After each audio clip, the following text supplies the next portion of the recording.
વિદ્યાર્થી મિત્રો, આજે આપણે એક વિશિષ્ટ વિધેય પૂર્ણાંક ભાગ વિધેય વિશે સમજીશું. મિત્રો, પૂર્ણાંક ભાગ વિધેય, પૂર્ણાંક એટલે કે ઇન્ટીજર, ભાગ એટલે કે પાર્ટ, વિધેય means function, integer part function ની ચર્ચા કરીશું. હવે આ ઇન્ટીજર પાર્ટ ફંક્શન પૂર્ણાંક ભાગ વિધેય, તો મિત્રો એ પૂર્ણાંક ભાગ વિધેયના આપણી પાસે બે પ્રકાર છે. એક મહત્તમ પૂર્ણાંક વિધેય અને બીજો છે ન્યૂનતમ પૂર્ણાંક વિધેય. તો શરૂઆત આપણે કરશું મહત્તમ પૂર્ણાંક વિધેયથી. પૂર્ણાંક ભાગ એટલે શું? પૂર્ણાંક ભાગ વિધેય કોને કહેવું? તો મિત્રો આપણે એવું કીધું કે ઇમેજમાં જે મળે એ પ્રમાણે વિધેયનું નામ પડે. તો વાસ્તવિક સંખ્યા ઉપર વિધેય એપ્લાય કરવાથી, વાસ્તવિક સંખ્યામાં બે ભાગ હોય, આપણને ખબર છે કે વાસ્તવિક સંખ્યામાં બે ભાગ હશે, એક પૂર્ણાંક ભાગ અને બીજો અપૂર્ણાંક ભાગ. કોઈ પણ વાસ્તવિક સંખ્યામાં બે ભાગ હોય, પૂર્ણાંક ભાગ અને અપૂર્ણાંક ભાગ. તો વાસ્તવિક સંખ્યા ઉપર વિધેય એપ્લાય કરીએ અને તે વાસ્તવિક સંખ્યાનો પૂર્ણાંક ભાગ મળે. વાસ્તવિક સંખ્યા ઉપર વિધેય એપ્લાય કરીએ અને તે વાસ્તવિક સંખ્યાનો પૂર્ણાંક ભાગ મળે તો તેવા વિધેયને પૂર્ણાંક ભાગ વિધેય કહેવાય. તો તે વાસ્તવિક સંખ્યાનો પૂર્ણાંક ભાગ બે પ્રકારના હોય, મહત્તમ પૂર્ણાંક ભાગ અને ન્યૂનતમ પૂર્ણાંક ભાગ. જો વાસ્તવિક સંખ્યા ઉપર વિધેય એપ્લાય કરીએ અને મહત્તમ પૂર્ણાંક ભાગ મળે તો એને મહત્તમ પૂર્ણાંક વિધેય કહીશું, અને ન્યૂનતમ પૂર્ણાંક ભાગ મળે તો એને ન્યૂનતમ પૂર્ણાંક વિધેય એવું કહીશું. તો મિત્રો, સૌથી પહેલા આપણે મહત્તમ પૂર્ણાંક વિધેય વિશે સમજીએ. તો મિત્રો, સૌ પ્રથમ આપણે મહત્તમ પૂર્ણાંક વિધેય ની ચર્ચા કરીએ. મહત્તમ પૂર્ણાંક વિધેય એને અંગ્રેજીમાં આપણે બોલશું greatest integer function. Greatest integer function. તો મહત્તમ પૂર્ણાંક વિધેય કોને કહેવાય? મહત્તમ પૂર્ણાંક વિધેય એટલે f from r to r fx is equal to ખરેખર આ પ્રમાણે લખાય, પણ જનરલી આપણે આમ લખી દઈશું તો પણ ચાલશે. અને આપણે બોલશું ઇન્ટીજર પાર્ટ ઓફ x. ખરેખર આના બે પ્રકાર હોય છે. એક આ પ્રકાર, તો generally greatest integer part function માટે આ સંકેત વાપરશો તો ચાલશે. એટલે f of x બરાબર, અને આપણે બોલશું ઇન્ટીજર પાર્ટ ઓફ x. શું બોલશું એને? ઇન્ટીજર પાર્ટ ઓફ x અથવા તો greatest integer part of x. Greatest integer part of x એટલે x નો મહત્તમ ભાગ. x શું છે? તો કે x r નો સભ્ય છે. અહીંયા પ્રદેશ r છે એટલે x r નો સભ્ય છે. x વાસ્તવિક સંખ્યા છે. અને greatest integer part of x એટલે વાસ્તવિક સંખ્યાનો મહત્તમ પૂર્ણાંક ભાગ. તો આ ઇન્ટીજર પાર્ટ ઓફ x અથવા તો greatest integer part of x, એનો મિનિંગ આપણે શું કરવો? એનો મિનિંગ શું થાય? Greatest integer part of x નો મિનિંગ શું થાય? તો greatest integer part of x એટલે x થી અધિક નહીં, અથવા તો x થી મોટો નહીં તેવો મહત્તમ પૂર્ણાંક. આ એનો મિનિંગ થયો. ઇન્ટીજર પાર્ટ ઓફ x અથવા તો greatest integer part of x, x નો મહત્તમ પૂર્ણાંક ભાગ. બરાબર, x ઉપર f એપ્લાય કર્યો તો x નો મહત્તમ પૂર્ણાંક ભાગ મળે. માટે વિધેયનું નામ મહત્તમ પૂર્ણાંક ભાગ વિધેય. ભાગ શબ્દ વાપરશો તો પણ ચાલશે, ના વાપરો તો પણ ચાલશે. એટલે x ઉપર f એપ્લાય કરીએ તો x નો મહત્તમ પૂર્ણાંક મળે, મહત્તમ પૂર્ણાંક ભાગ મળે. માટે વિધેયને કહીશું મહત્તમ પૂર્ણાંક ભાગ વિધેય. તો ઇન્ટીજર પાર્ટ ઓફ x મહત્તમ પૂર્ણાંક ભાગ, x નો મહત્તમ પૂર્ણાંક ભાગ કોને કહેવું? એનો મીનિંગ શું થાય? તો x થી મોટો નહીં તેવો મહત્તમ પૂર્ણાંક. હવે x થી મોટો ન હોય તેવો મહત્તમ પૂર્ણાંક. દાખલા તરીકે મિત્રો, ખરેખર આ સંકેત છે એની જગ્યાએ આ સંકેત વાપરું તો ઇન્ટીજર પાર્ટ ઓફ 1, તો એનો મીનિંગ એવો થયો કે 1 થી મોટો નહીં તેવો મહત્તમ પૂર્ણાંક. 1 થી મોટો નહીં મીન્સ 1 થી વધવો નહીં જોઈએ. તો 1 થી મોટો ન હોય, 1 થી મોટી ન હોય તેવી સંખ્યાઓ કઈ કઈ? તો 1 અથવા 1 થી નાની સંખ્યાઓ. એટલે 1 અથવા 1 થી નાની સંખ્યા. હવે મિત્રો, 1 અથવા 1 થી નાની સંખ્યા 1 નો પણ સમાવેશ થાય, કારણ કે 1 પણ 1 થી મોટો નથી. x થી મોટો નહીં તેવા પૂર્ણાંકો લખવાનું છે. હવે 1 થી મોટા ન હોય તેવા પૂર્ણાંકો મીન્સ કે 1 અથવા 1 થી નાના પૂર્ણાંકો. તો 1 અથવા 1 થી નાના પૂર્ણાંકોમાં આવશે 1, 0, -1, -2, -3. આ બધા 1 અથવા 1 થી નાના પૂર્ણાંકો છે. એ બધા પૂર્ણાંકો લખી દીધા અને એમાંથી આપણે મેક્સિમમ સિલેક્ટ કરવાનું છે. એને બીજી રીતે સંકેતમાં આમ પણ લખાય, મેક્સિમાઇઝ ઓફ ધીસ. આ બધા સભ્યોમાંથી મહત્તમ પસંદ કરવાનું. તો આ બધા સભ્યોમાંથી મહત્તમ પસંદ કરો એટલે આપણને મળે 1. એટલે આ તો ડેફિનેશનને સમજવા માટે આપણે લખ્યું. પછી આપણે પ્રેક્ટિસ થઈ જવી જોઈએ કે ઇન્ટીજર પાર્ટ ઓફ 1 ઇઝ 1. એટલે 1 નો મહત્તમ ભાગ કયો આવે? તો કે 1 નો મહત્તમ ભાગ 1 જ આવે. દાખલા તરીકે ઇન્ટીજર પાર્ટ ઓફ 0, તો એનો મીનિંગ થાય 0 થી મોટો નહીં તેવો મહત્તમ પૂર્ણાંક. 0 થી મોટો નહીં મીન્સ કે 0 અથવા 0 થી નાના. એટલે 0, -1, -2, -3 અપ ટુ સો ઓન. અને એમાંથી મેક્સિમમ સિલેક્ટ કરવાનું. એમાંથી મેક્સિમમ સિલેક્ટ કરો એટલે 0 મળે. એટલે ઇન્ટીજર પાર્ટ ઓફ 0 ઇઝ 0, અથવા તો greatest integer part of 0 is 0. Integer part of 2 મેળવીએ તો 2 થી મોટો નહીં તેવો મહત્તમ પૂર્ણાંક આપણે શોધવાનો. તો 2 થી મોટા ન હોય તેવા પૂર્ણાંકો એટલે 2 અથવા 2 થી નાના પૂર્ણાંકો 2, 1, 0, -1, -2 એ બધા પૂર્ણાંકો આવે. અને એમાંથી આપણે મેક્સિમમ સિલેક્ટ કરવાનું. તો આપણને મળ્યું 2. એટલે 0 નો ઇન્ટીજર પાર્ટ 0 મળે, 1 નો ઇન્ટીજર પાર્ટ 1 મળે, 2 નો ઇન્ટીજર પાર્ટ 2 મળે. -1 નો ઇન્ટીજર પાર્ટ શું મળે? -1 નો. તો -1 થી મોટો નહીં તેવો મહત્તમ પૂર્ણાંક. હવે -1 થી મોટો ન થાય એટલે કે -1 અથવા -1 થી નાના પૂર્ણાંકો. તો -1 અથવા -1 થી નાના પૂર્ણાંકો કયા? -1, -2, -3 અપ ટુ સો ઓન. આ બધા. અને એમાંથી આપણે મેક્સિમમ સિલેક્ટ કરવાનું. તો આમાંથી મેક્સિમમ સિલેક્ટ કરો એટલે આપણને મળે -1. એટલે ઇન્ટીજર પાર્ટ ઓફ -1 ઇઝ -1. મિત્રો, એ જ પ્રમાણે ઇન્ટીજર પાર્ટ ઓફ -2 બરાબર -2 મળે.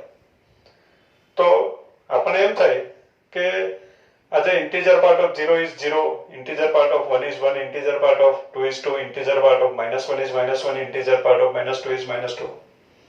તો ઇન્ટીજર પાર્ટ નો કોઈ મીનિંગ જ નથી. જે છે તે લખવાનું છે. તો મિત્રો, અહીંયાથી એક વસ્તુ નક્કી થઈ કે જે ઇન્ટીજર પાર્ટની અંદર પૂર્ણાંક સંખ્યા હોય, પૂર્ણાંક સંખ્યા, તો ઇન્ટીજર પાર્ટ લખો કે ના લખો ચાલે. Integer part of 1 is 1, integer part of 0 is 0, integer part of -1 is -1, integer part of -2 is -2, integer part of 100 is 100, integer part of -100 is -100. એટલે પૂર્ણાંક સંખ્યા હોય તો ઇન્ટીજર પાર્ટ ના લખો તો ચાલે.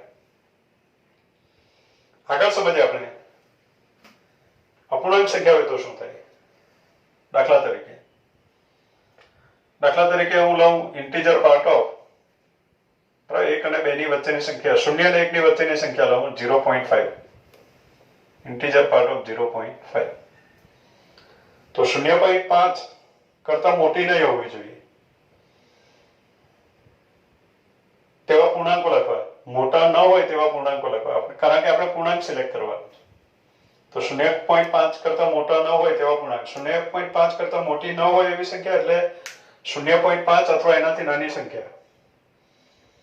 પણ 0.5 એ પૂર્ણાંક સંખ્યા નથી, અપૂર્ણાંક સંખ્યા છે. એટલે આપણે એનાથી નાની સંખ્યા લખીએ તો 0.5 કરતા નાની પૂર્ણાંક સંખ્યાઓ કઈ કઈ આવે? તો 0.5 કરતા નાની પૂર્ણાંક સંખ્યાઓમાં 0 આવે.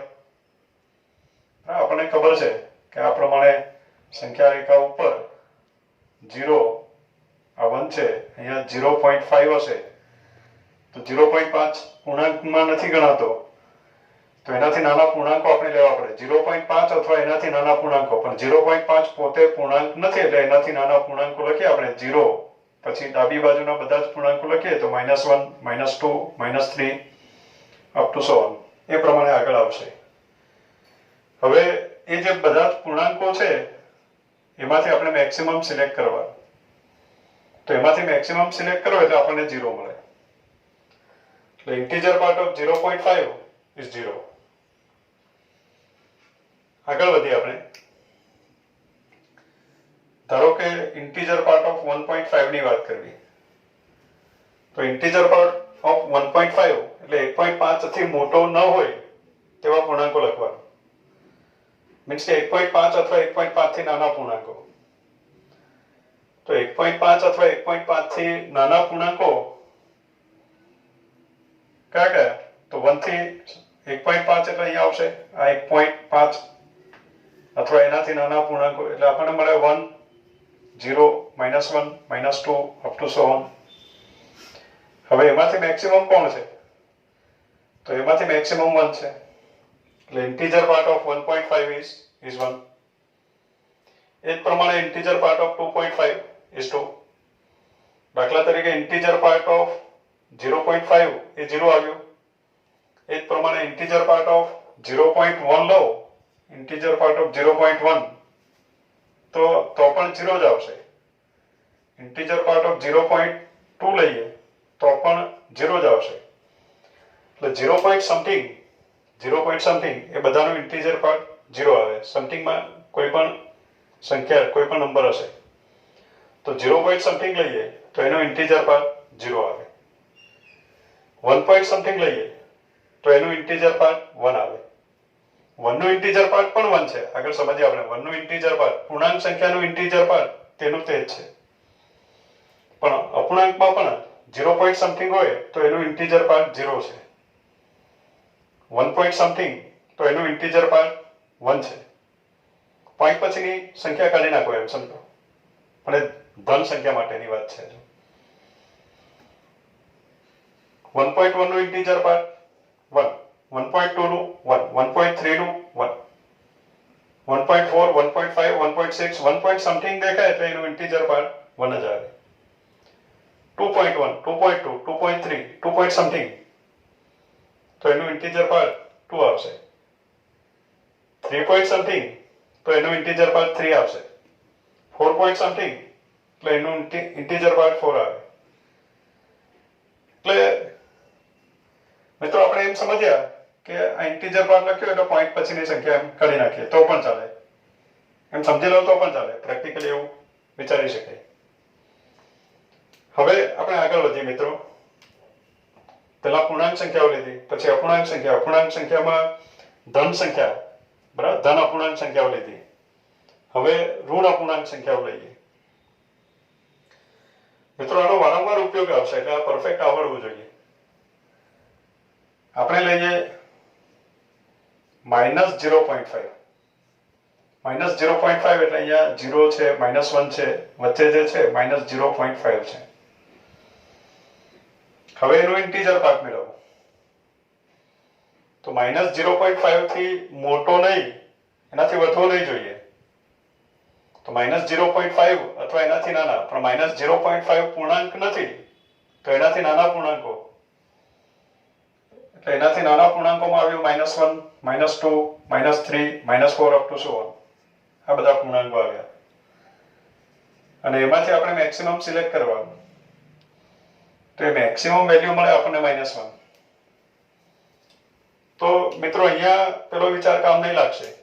આપણે એમ વિચાર્યું કે પોઈન્ટ પછીની સંખ્યા કાઢી નાખીએ 0.5 તો એનો integer part 0, 1.5 integer part 1, 0.1 integer part 0, 0.2 integer part 0. પણ -0.5 હોય તો પોઈન્ટ પછીની સંખ્યા કાઢી નાખીએ તો ઇન્ટીજર પાર્ટ 0 થવું જોઈએ, જે નથી આવતો. અહીંયા ઇન્ટીજર પાર્ટ -1 આવ્યો. એટલે -0.5 નો ઇન્ટીજર પાર્ટ -1 આવે. હવે મિત્રો આગળ વધી આપણે -1.5 નો ઇન્ટીજર પાર્ટ મેળવીએ. તો -1.5 એટલે -1 અને -2 ની વચ્ચે હશે. -1.5 તો -1.5 થી મોટો નહીં થવો જોઈએ.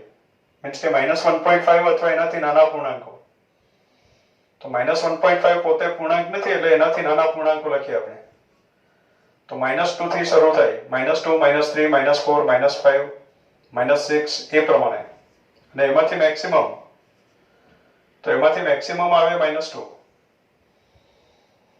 એટલે ઇન્ટીજર પાર્ટ ઓફ -1.5 ઇઝ -2.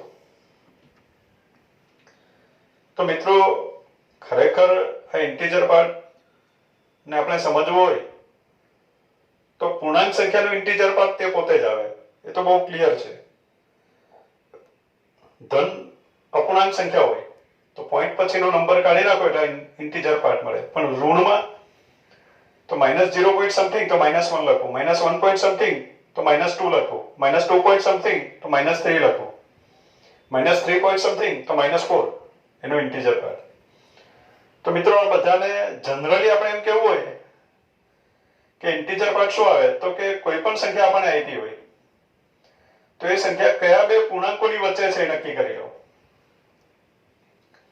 0.5 તો આપણને ખબર છે કે 0.5 0 અને 1 ની વચ્ચે છે. 0 અને 1 ની વચ્ચે એમ બોલશો. નાની સંખ્યા પહેલા બોલશો અને મોટી સંખ્યા પછી. 0 અને 1 ની વચ્ચે.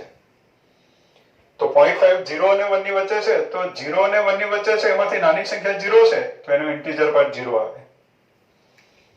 1.5 કે 1 point something ગમે તે હોય તો એ 1 અને 2 ની વચ્ચે છે તો એનું ઇન્ટીજર પાર્ટ 1 આવ્યું.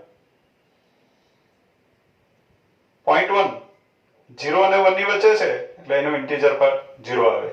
0.2 0 અને 1 ની વચ્ચે છે તો એનું ઇન્ટીજર પાર્ટ 0 આવે. -0.5 એ -1 અને 0 ની વચ્ચે છે. -1 અને 0 ની વચ્ચે તો એનો ઇન્ટીજર પાર્ટ જે નાની સંખ્યા છે ડાબી બાજુ તે આવે -1. -1.5 એ -2 અને -1 ની વચ્ચે છે. -2 અને -1 ની વચ્ચે છે તો એનું ઇન્ટીજર પાર્ટ -2 આવે. એટલે કોઈ પણ વાસ્તવિક સંખ્યા કયા બે પૂર્ણાંકોની વચ્ચે છે તે જાણી લેવું પડે. અને એમાંથી જે નાનો પૂર્ણાંક હોય તે ઇન્ટીજર પાર્ટનો આન્સર આપણને મળે. એટલે આ જે બધા આન્સરો છે એને આપણે કહીશું integer part of x. Integer part of x એનો મીનિંગ થયો x થી મોટો નહીં તેવો મહત્તમ પૂર્ણાંક. x થી મોટો ન હોય તેવો મહત્તમ પૂર્ણાંક.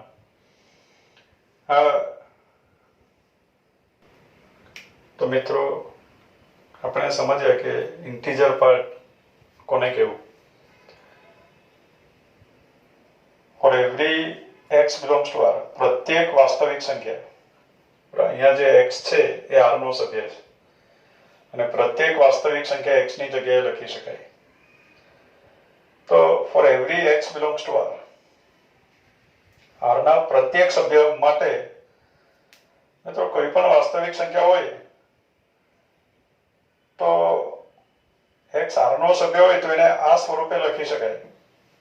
n for every x belongs to R માટે n belongs to z મળે. આ સેન્ટેન્સ સમજો. for every x belongs to R માટે n belongs to z મળે કે જેથી n is less or equal to x is less than n plus 1 implies મિત્રો દરેક વાસ્તવિક સંખ્યા કોઈ પણ વાસ્તવિક સંખ્યા હોય તો એના માટે એક પૂર્ણાંક આપણને મળે કે જેથી તે વાસ્તવિક સંખ્યાને તે પૂર્ણાંક અને તે પૂર્ણાંક કરતા એક વધારે એટલે આ n અને n+1 એ બે ક્રમિક પૂર્ણાંકો થયા.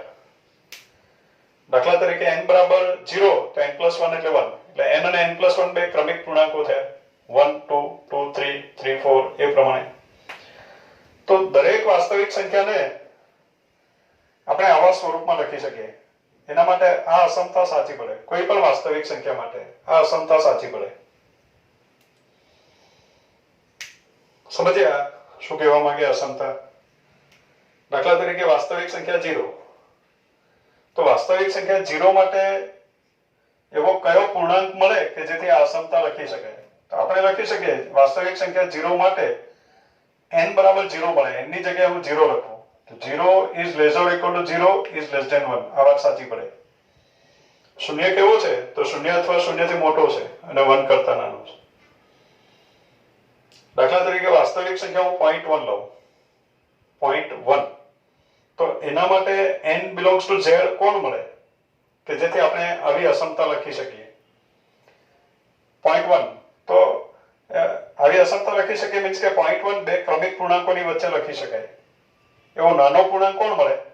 તો કે 0.1 0 અને 1 ની વચ્ચે છે એટલે n બરાબર 0 મળે કે જેથી આપણે લખી શકીએ 0 is less or equal to 0.1 is less or equal to 1. 0.1 0 અને 1 ની વચ્ચે. કોઈ પણ વાસ્તવિક સંખ્યા હોય તો એના માટે એક પૂર્ણાંક તો આપણને મળે જ કે જેથી આપણે આ અસમતા લખી શકીએ. તે વાસ્તવિક સંખ્યા બે ક્રમિક પૂર્ણાંકોની વચ્ચે આવે. વચ્ચે ના હોય તો તે વાસ્તવિક સંખ્યા પોતે પૂર્ણાંક હોય. એવી અસમતા આપણે લખી શકીએ. દાખલા તરીકે 1 તો 1 માટે 1 મળે કે જેથી આપણે લખી શકીએ 1 is less or equal to 1 is less than 2. દાખલા તરીકે 2 તો 2 માટે 2 મળે કે જેથી આપણે લખી શકીએ 2 is less or equal to 2 is less than 3.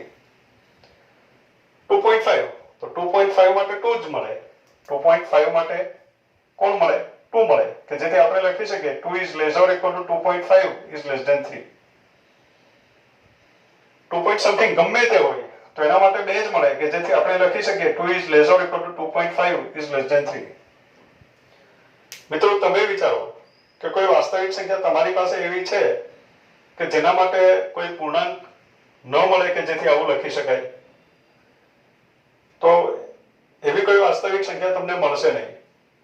દાખલા તરીકે વાસ્તવિક સંખ્યા 100 લઉં તો એના માટે n ની જગ્યાએ 100 લખી શકાય કે જેથી આ અસમતા સાચી પડી જાય. 100 is less or equal to 100 is less than 101. બરાબર? 100 અથવા 100 થી મોટો છે અને 101 કરતા નાનો છે. દાખલા તરીકે -1.5 તો -1.5 માટે શું મળે? -1.5 માટે શું મળે?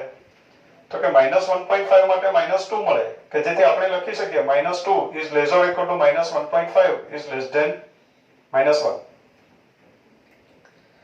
આ પ્રમાણે લખી શકાય. દરેક વાસ્તવિક સંખ્યા માટે એવો પૂર્ણાંક મળે કે જેથી આ અસમતા સાચી પડે.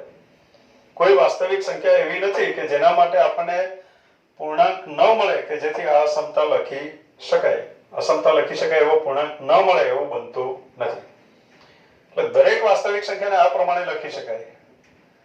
અને વાસ્તવિક સંખ્યાને આ પ્રમાણે લખો આ અસમતા સાચી પડે તો તે વાસ્તવિક સંખ્યાનું ઇન્ટીજર પાર્ટ n આવે. જે નાનો પૂર્ણાંક હોય તે આવે. એટલે ઇન્ટીજર પાર્ટનું આ સૂત્ર છે. બહુ અગત્યનું સેન્ટેન્સ. કોઈ પણ વાસ્તવિક સંખ્યા હોય તો એના માટે આ અસમતા સાચી પડે એવો પૂર્ણાંક શોધી નાખો. તો એમાંથી જે નાનો પૂર્ણાંક છે તે એનું ઇન્ટીજર પાર્ટ.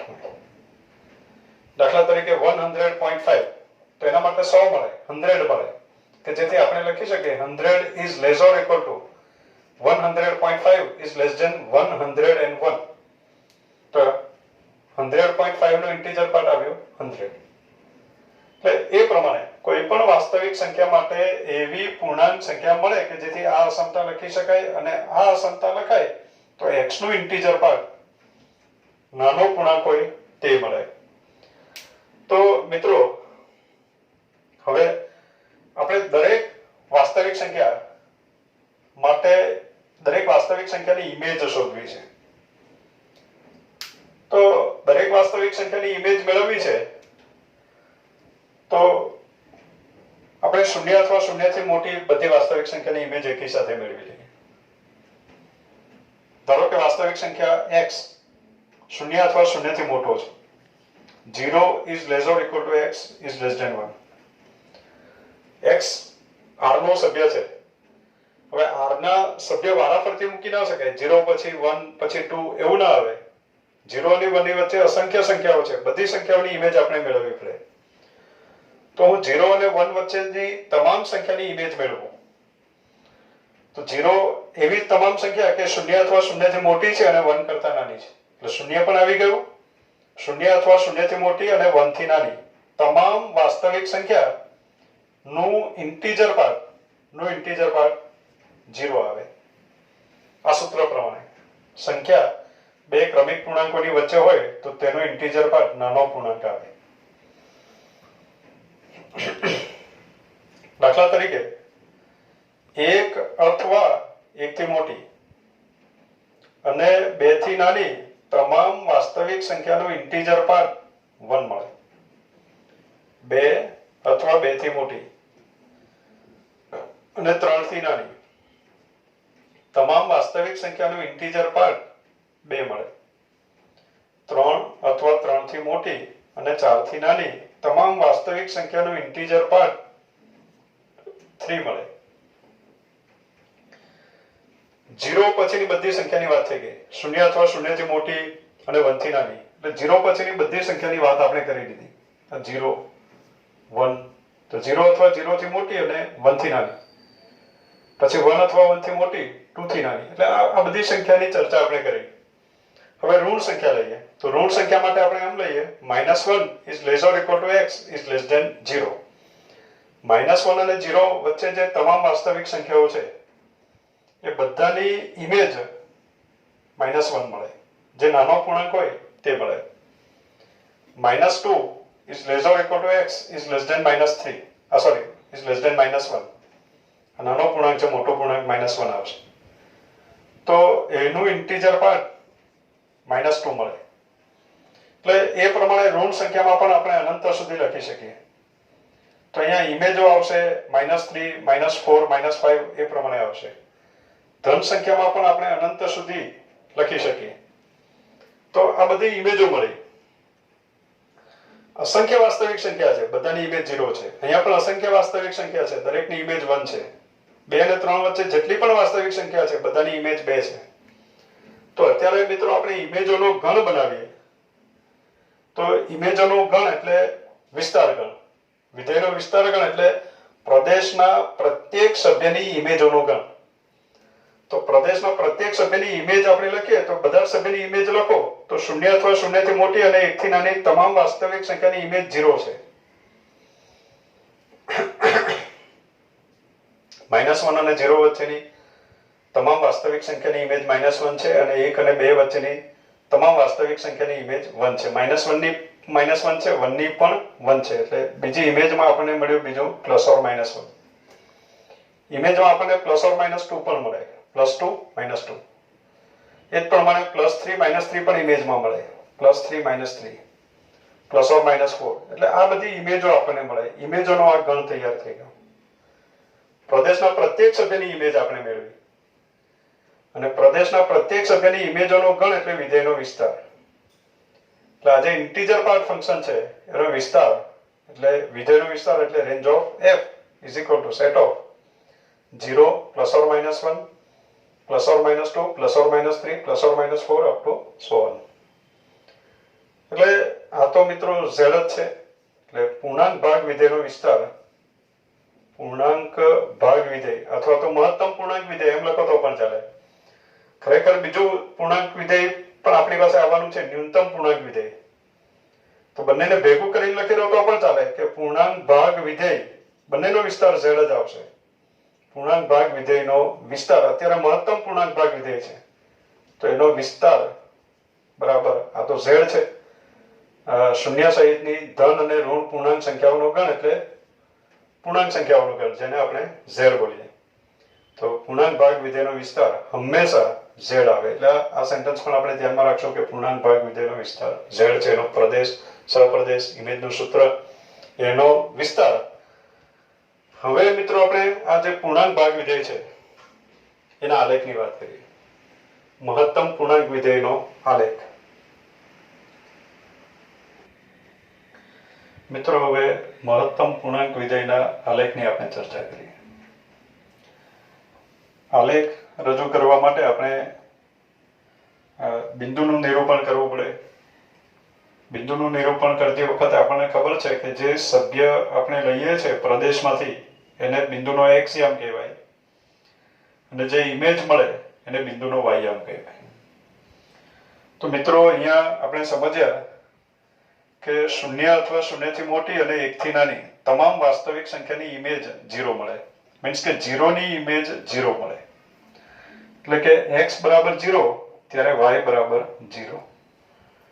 x બરાબર 0 ત્યારે y બરાબર 0 છે એટલે આ પોઈન્ટ આપણને મળ્યો. x બરાબર 0 ત્યારે y બરાબર 0. હવે 0 અને 1 ની વચ્ચે અસંખ્ય વાસ્તવિક સંખ્યા છે. બધાની ઇમેજ 0 જ આવે. એટલે x બરાબર 0.1 લઈએ તો પણ y યામ 0 મળે, 0.2 લઈએ તો પણ y યામ 0 મળે, 0.3 લઈએ તો પણ y યામ 0 મળે. બધામાં y યામ 0 જ મળે. y યામ 0 એટલે x અક્ષ ઉપરના બિંદુઓ.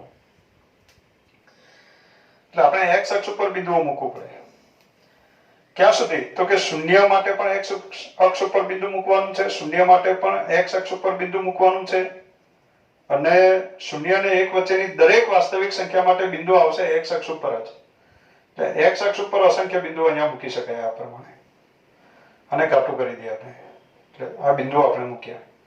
0 આગળ પણ આમ 0 આવે. પણ મિત્રો x બરાબર 1 લઈએ, x બરાબર 1 ત્યારે એનો ઇન્ટીજર પાર્ટ 1 આવે છે. એટલે 1 ની ઇમેજ 1 આવે છે. 0 ની ઇમેજ 0 છે. 0 અને 1 વચ્ચેની બધી જ સંખ્યાની ઇમેજ 0 એટલે બધાના y યામ 0. પણ x બરાબર 1 લઈએ ત્યારે y યામ 0 આવતો નથી, ત્યારે y યામ 1 થઈ જાય છે. એટલે x બરાબર 1 ત્યારે y બરાબર 1 એટલે આ બિંદુ મળે. તો x બરાબર 1 ત્યારે y બરાબર 0 મળતું નથી એટલે 1 નો અહીંયા સમાવેશ નથી કરવાનો. સમાવેશ નથી કરવાનો તો ત્યાં આગળ આપણે કરશું પોલું બિંદુ. બરાબર? કાલે આપણે સમજ્યા કે આ બિંદુનો સમાવેશ નથી કરવાનો એટલે ત્યાં આગળ આપણે કરશું પોલું બિંદુ. અહીંયા આ બિંદુનો સમાવેશ કરવાનો છે તો અહીંયા આપણે ઘાટું બિંદુ કરશું. અહીંયા બરાબર? આ ઘાટું બિંદુ કર્યું અને અહીંયા પોલું બિંદુ. હવે 1 આગળ 1 આવે. 1 આગળ 1 આવશે કરો. 1 થી 2 સુધીની તમામ વાસ્તવિક સંખ્યા માટે 1 જ આવે. 1 થી 2 સુધીની તમામ વાસ્તવિક સંખ્યા માટે 1 જ આવે.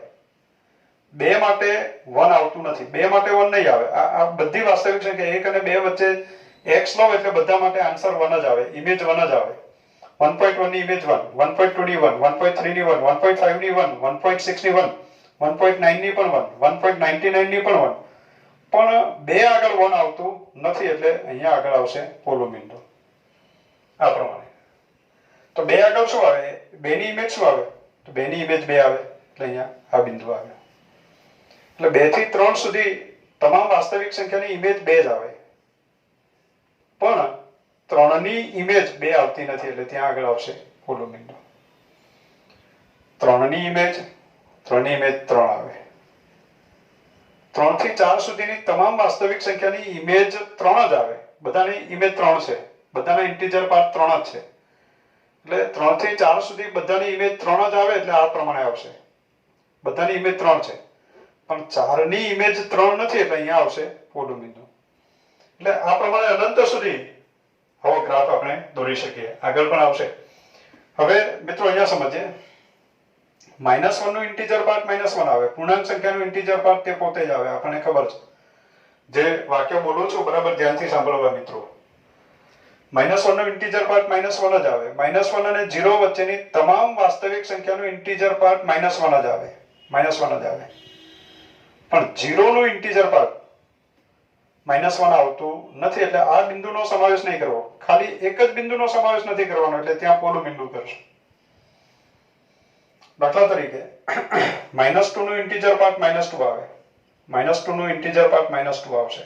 -2 x બરાબર -2 ત્યારે y બરાબર પણ -2. -2 થી -1 સુધીની તમામ વાસ્તવિક સંખ્યાનું ઇન્ટીજર પાર્ટ -2 જ આવે પણ -1 નું ઇન્ટીજર પાર્ટ -2 આવતું નથી. એટલે અહીંયા આવશે પોલું બિંદુ. એટલે આ પ્રમાણે આ વચ્ચેના બધા જ બિંદુઓનો આપણે સમાવેશ કરવો પડે ગ્રાફમાં. ત્યાર પછી -3 નું ઇન્ટીજર પાર્ટ, તો કે -3 નું ઇન્ટીજર પાર્ટ -3 મળે. ક્યાં સુધી? તો -2 સુધીની તમામ સંખ્યાનું ઇન્ટીજર પાર્ટ -2 જ મળે. -2 નું ઇન્ટીજર પાર્ટ -3 મળતું, -3 જ મળે, સોરી. -2 નું ઇન્ટીજર પાર્ટ -3 મળતું નથી, એટલે અહીંયા આવશે પોલું બિંદુ. એટલે આ પ્રમાણે એનો ગ્રાફ દોરી શકાય. એટલે આજે આલેખ છે એને કહીશું મહત્તમ પૂર્ણાંક વિધેયનો આલેખ. એટલે મિત્રો, મહત્તમ પૂર્ણાંક વિધેયની ડેફિનેશન એ દરેક વાસ્તવિક સંખ્યાનો મહત્તમ પૂર્ણાંક ભાગ કેમ મેળવવો, એનું સૂત્ર, આ સેન્ટેન્સ અગત્યનું છે, એનો વિસ્તાર આપણે મેળવ્યો, એના આલેખની પણ આપણે ચર્ચા કરી. હવે નેક્સ્ટ બીજા વિધેય આપણે સમજીએ. નેક્સ્ટ આપણે નવું વિધેય આગળનું ન્યૂનતમ પૂર્ણાંક વિધેયની ચર્ચા કરીએ. ન્યૂનતમ પૂર્ણાંક વિધેય અંગ્રેજીમાં એને કહેવાય smallest integer function. Smallest integer function કોને કહેવું? તો એની ડેફિનેશન છે f from r to r fx is equal to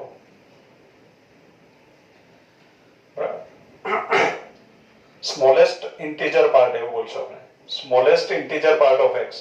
ફક્ત ઇન્ટીજર પાર્ટ ઓફ x બોલશો તો પણ ચાલશે, પણ આ નિશાની હોય તો smallest integer part of x, અને આ પ્રમાણે નિશાની હોય તો maximum greatest integer part of x, અથવા આ નિશાની હોય ત્યારે આપણે આમ પણ લખશું ઇન્ટીજર પાર્ટ ઓફ x, બંનેમાં બોલી શકાય. એટલે અહીંયા ખરેખર smallest integer part of x છે, પણ સમજાવતી વખતે હું ઇન્ટીજર પાર્ટ ઓફ x બોલી દઈશ. હવે મિત્રો, આ જે વિધેય હતું મહત્તમ પૂર્ણાંક વિધેય, એને ફ્લોર ફંક્શન પણ કહેવાય. આ શબ્દ રજૂ કરવાનો રહી ગયો છે તો આપણે બરાબર કહી દઈએ કે એને ફ્લોર ફંક્શન પણ કહેવાય. ફ્લોર ફંક્શન, મહત્તમ પૂર્ણાંક વિધેય એને ફ્લોર ફંક્શન પણ કહેવાય. અને આ જે ન્યૂનતમ પૂર્ણાંક વિધેય છે એને સીલિંગ ફંક્શન કહેવાય. બરાબર, તળિયું અને મથાળું. ફ્લોર ફંક્શન એટલે ફ્લોર મીન્સ તળિયું અને સીલિંગ મીન્સ કે મથાળું, છત.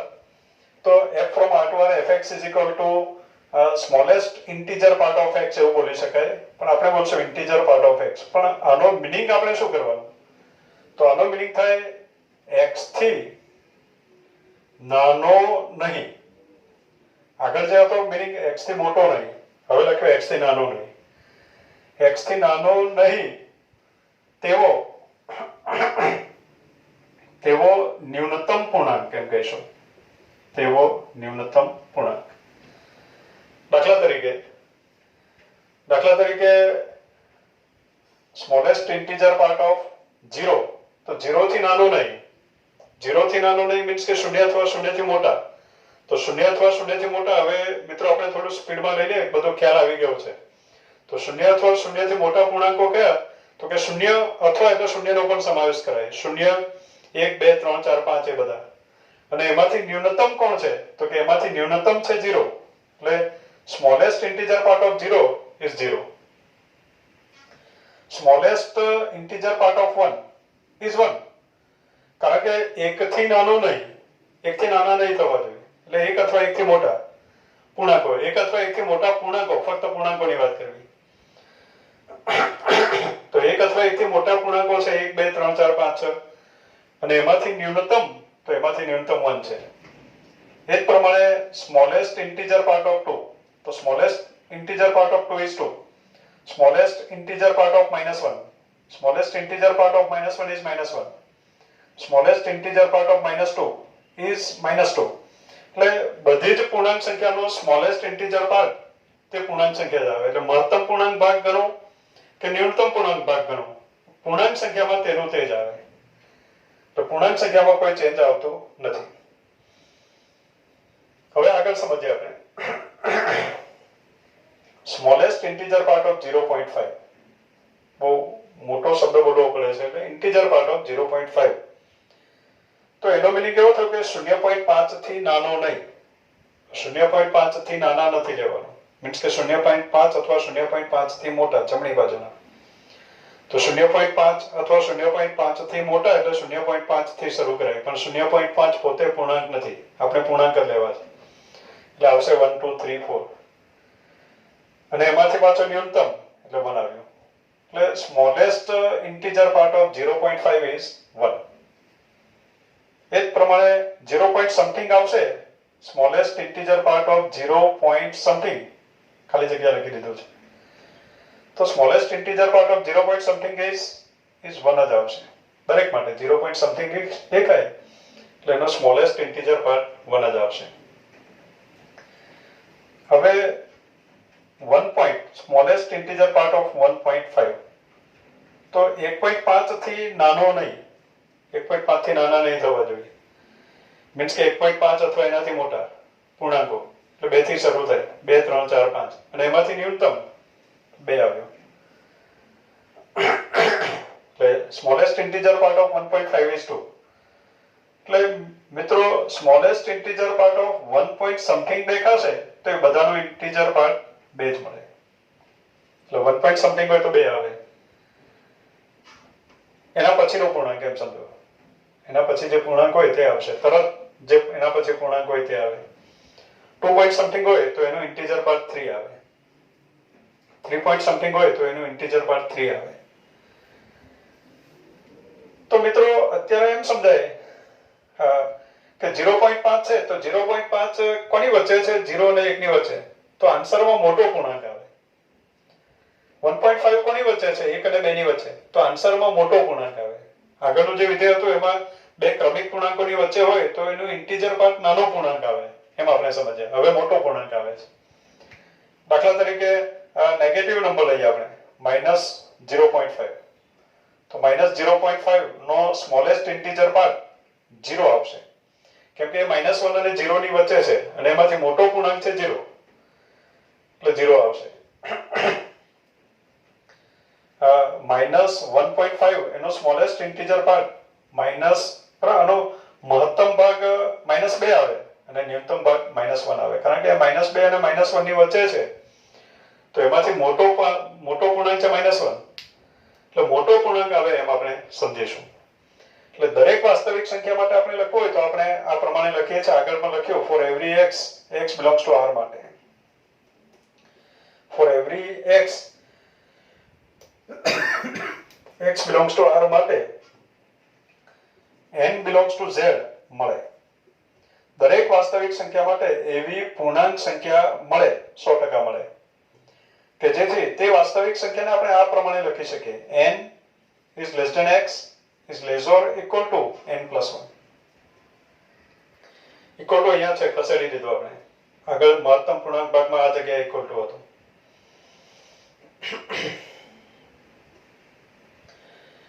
દાખલા તરીકે 0 ને અસમતા સ્વરૂપે લખવું હોય તો આમ લખાય કે 0 ક્યાં છે? તો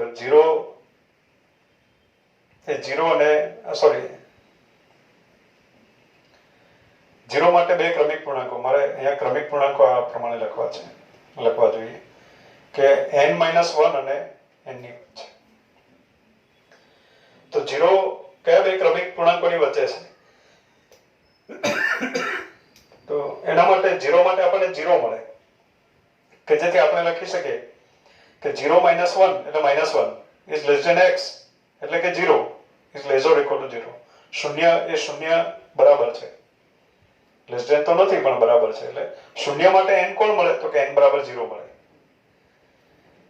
0 પોઈન્ટ સમથિંગ માટે, તો કે 0 પોઈન્ટ સમથિંગ માટે n બરાબર 1 મળે. 0 પોઈન્ટ સમથિંગ બરાબર 0.5 લઈએ તો 0.5 માટે n બરાબર શું લખીએ તો આ અસમતા સાચી પડી જાય. દાખલા તરીકે x ની જગ્યાએ 0.5 લખીએ. હવે અહીંયા n-1 લખવું છે અને આ જગ્યાએ n લખવું છે, તો n ની જગ્યાએ શું લખીએ તો સાચું પડી જાય? તો કે n ની જગ્યાએ 1 લખીએ તો આ અસમતા સાચી પડી જાય. 1 લખો એટલે 0 is less than 0.5 is less or equal to 1. 0.5 શૂન્ય કરતા મોટો છે અને 1 અથવા 1 થી નાનો છે. એટલે દરેક વાસ્તવિક સંખ્યા માટે એવો n તમે મેળવી શકશો કે જેથી વાસ્તવિક સંખ્યાને આ સ્વરૂપે લખી શકાય. તમે જુદી જુદી વાસ્તવિક સંખ્યા લો, એના માટે n શોધો અને આ અસમતા સ્વરૂપે એને લખો તો લખી શકાશે 100%.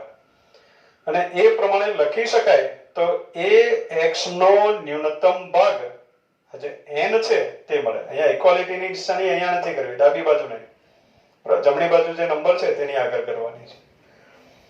એટલે smallest integer part of x is n એમ કહીશું. દાખલા તરીકે 0.5, તો 0.5 કોની વચ્ચે છે તો કે 0 અને 1 ની વચ્ચે છે. તો એનો ઇન્ટીજર પાર્ટ એટલે n બરાબર શું મળ્યું તો કે n બરાબર 1 મળ્યું કહેવાય, કારણ કે અહીંયા n-1 લખ્યું છે. તો n બરાબર 1 મળ્યું કે જેથી અહીંયા 0 અને 1 ની વચ્ચે, તો એનો ઇન્ટીજર પાર્ટ 1 થાય. દાખલા તરીકે 1.5, તો 1.5 માટે કોણ મળે તો કે n બરાબર 2 મળે કે જેથી 2 - 1 એટલે 1 is less than 1.5 is less or equal to 2. 1.5 ક્યાં છે 1 અને 2 ની વચ્ચે છે, એટલે n બરાબર 2 મળ્યો. 1 point something હોય તો n બરાબર 2 મળે, 2 point something હોય તો n બરાબર 3 મળે, -0.5 હોય -0.5 -0.5 તો -0.5 તો n બરાબર 0 મળે, n બરાબર 0 મળે કે જેથી -0.5 એ -1 અને 0 ની વચ્ચે આવી જાય.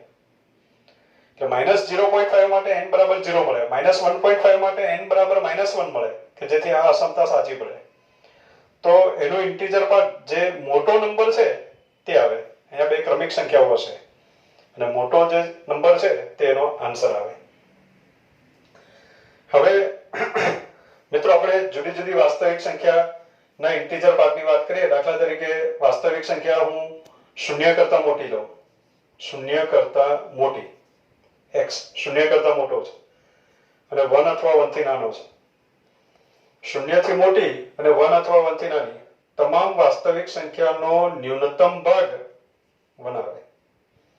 1 અથવા 1 થી મોટી અને 2 અથવા 2 થી નાની તમામ વાસ્તવિક સંખ્યાનો ન્યૂનતમ ભાગ 2 આવે. 2 થી મોટી અને 3 અથવા 3 થી નાની તમામ વાસ્તવિક સંખ્યાનો ન્યૂનતમ ભાગ 3 આવે. ધન સંખ્યામાં આ પ્રમાણે અનંત સુધી આવી શકે. હા, 0 થી મોટી સંખ્યા લીધી, 0 અને 1 ની વચ્ચેની બધી એક પણ લઈ લીધો, પછી 1 થી મોટી અને 2 અથવા 2 થી નાની, 2 થી મોટી અને 3 અથવા 3 થી નાની, એટલે બધી વાસ્તવિક સંખ્યાઓ લેતા જઈએ છીએ. 0 થી નાની લઈએ હવે તો -1 is less than x is less or equal to 0. એટલે 0 અહીંયા નથી આવ્યો પણ અહીંયા x બરાબર 0 અહીંયા લઈ લીધો. અને -1 થી મોટી તો એ તમામ વાસ્તવિક સંખ્યાનો ન્યૂનતમ ભાગ 0 આવશે. તમામ વાસ્તવિક સંખ્યાનો ન્યૂનતમ ભાગ જે મોટો પૂર્ણાંક હોય તે આવે. -2 અને -1 ની વચ્ચેની તમામ વાસ્તવિક સંખ્યાનો ન્યૂનતમ ભાગ -1 આવે. -3 અને -2 વચ્ચેની તમામ સંખ્યાનો ન્યૂનતમ ભાગ -3 આવે. એ પ્રમાણે અનંત સુધી અહીંયા આપણને મળે. તો અત્યારે આ બધી ઇમેજો છે મિત્રો, માટે ઇમેજોનો ગણ એટલે કે ન્યૂનતમ પૂર્ણાંક વિધેય નો વિસ્તાર, ન્યૂનતમ પૂર્ણાંક વિધેય નો વિસ્તાર. તો ન્યૂનતમ પૂર્ણાંક વિધેયનો વિસ્તાર શું મળ્યો તો પ્રદેશના પ્રત્યેક સભ્યની ઇમેજોનો ગણ. આ જે ઇમેજો છે એનો ગણ બનાવીએ તો એનો વિસ્તાર આવ્યો set of 0 ± 1 ± 2 ± 3 up to so on. અને એને જ આપણે કહીશું z. એટલે ન્યૂનતમ પૂર્ણાંક વિધેયનો વિસ્તાર z છે. હવે મિત્રો ન્યૂનતમ પૂર્ણાંક વિધેયના આલેખની વાત કરીએ. ન્યૂનતમ પૂર્ણાંક વિધેય, ન્યૂનતમ પૂર્ણાંક વિધેયનો આલેખ.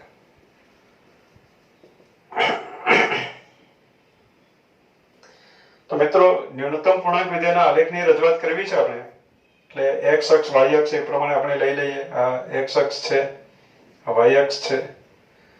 હવે 0 1 2 3 4 અહીંયા આવશે -1 -2 -3 1 2 3 -1 -2 -3 એ પ્રમાણે લઈએ.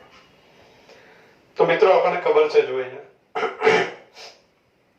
શૂન્યથી મોટી અને 1 અથવા 1 થી નાની તમામ વાસ્તવિક સંખ્યાની ઇમેજ 1 મળે. 0 ની ઇમેજ 1 નથી મળતી, પણ 0 અને 1 વચ્ચે જેટલી પણ સંખ્યા છે, 0 અને 1 ની વચ્ચે અસંખ્ય સંખ્યા છે, એટલે એક્સયામ 0 અને 1 ની વચ્ચે લેવાનું અને એનો વાયયામ 1 છે. હા, એક્સયામ 0 અને 1 ની વચ્ચે લઈએ તો એનો વાયયામ 1 છે. તો એક્સયામ 0 અને 1 ની વચ્ચે એટલે એક્સયામ આ ભાગમાં લેવાનું, ત્યારે વાયયામ 1 છે એટલે બરાબર આપણે જે લાઈન કરશું એનો વાયયામ 1 છે. આ પોઈન્ટ મૂકશું એનો વાયયામ 1 છે, એટલે આ બધા બિંદુઓ મને અહીંયાથી કાઢી નાખો, આ જગ્યાએ લખી દો. તો પોઈન્ટ 1 માટે પણ 1, પોઈન્ટ 2 માટે પણ 1, પોઈન્ટ 3 માટે, પોઈન્ટ 5, 1 માટે પણ 1, એટલે અહીંયા ઘાટું બિંદુ આવશે. એટલે આ પ્રમાણેનો ભાગ આપણને મળ્યો. પણ 0 નું ઇન્ટીજર પાર્ટ 1 નથી મળતું, 0 નું ઇન્ટીજર પાર્ટ 0 મળે, એટલે આ જગ્યાએ આપણે કરશું પોલું બિંદુ. એટલે આગળ પોલું બિંદુ અને પાછળ ઘાટું બિંદુ. પેલો આગળ જે ગ્રાફ દોર્યો એમાં પહેલા ઘાટું બિંદુ આવ્યું અને પછી પોલું બિંદુ. -1 અને 0 વચ્ચેની જે સંખ્યા છે, -1 અને 0 વચ્ચેની સંખ્યા, એ બધાની ઇમેજ 0 મળે, એટલે વાયયામ 0, વાયયામ 0 એટલે x અક્ષ પરના બિંદુઓ. -1 ની ઇમેજ 0 નથી મળતી, -1 ની ઇમેજ તો -1 મળે, એટલે અહીંયા આપણે પોલું બિંદુ કરશું. બાકીના બધાની ઇમેજ 0 મળે, 0 ની ઇમેજ પણ 0 મળે, એટલે અહીંયા આવશે ઘાટું બિંદુ. -2 અને -1 વચ્ચેની જે સંખ્યાઓ છે એ બધાની ઇમેજ -1 મળે.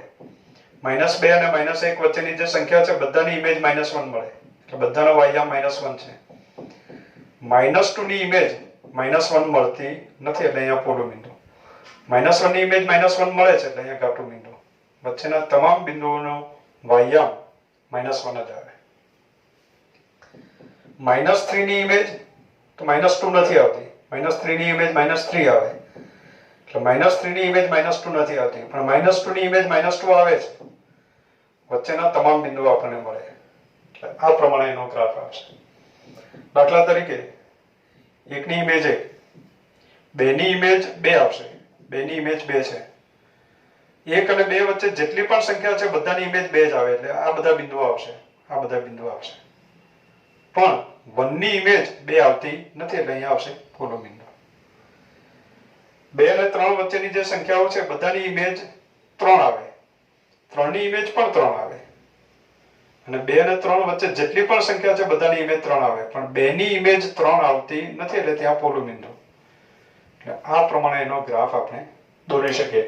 એટલે આ થયો ન્યૂનતમ પૂર્ણાંક વિધેયનો આલેખ. એટલે મિત્રો, ન્યૂનતમ પૂર્ણાંક વિધેય આ પ્રમાણે વ્યાખ્યાયિત છે. એનો મિનિંગ એવો થાય કે કોઈ પણ સંખ્યા બે ક્રમિક પૂર્ણાંકોની વચ્ચે આવતી હોય તો એ સંખ્યાનો ન્યૂનતમ ભાગ મોટો પૂર્ણાંક આવે, જ્યારે મહત્તમ ભાગ નાનો પૂર્ણાંક આવે. બંનેનો વિસ્તાર z છે. બંનેના ગ્રાફમાં થોડુંક કરેક્શન છે, ધ્યાનમાં રાખવાનું છે કે આ પ્રમાણે ગ્રાફ આવશે. તો એ બાબતે મિત્રો આ વિધેયોની પ્રેક્ટિસ કરવી, એનો વારંવાર ઉપયોગ આવશે. જો કે મહત્તમ પૂર્ણાંક ભાગનો ઉપયોગ વિશેષ હશે, વધારે પડતો ઉપયોગ આવશે. ઓકે.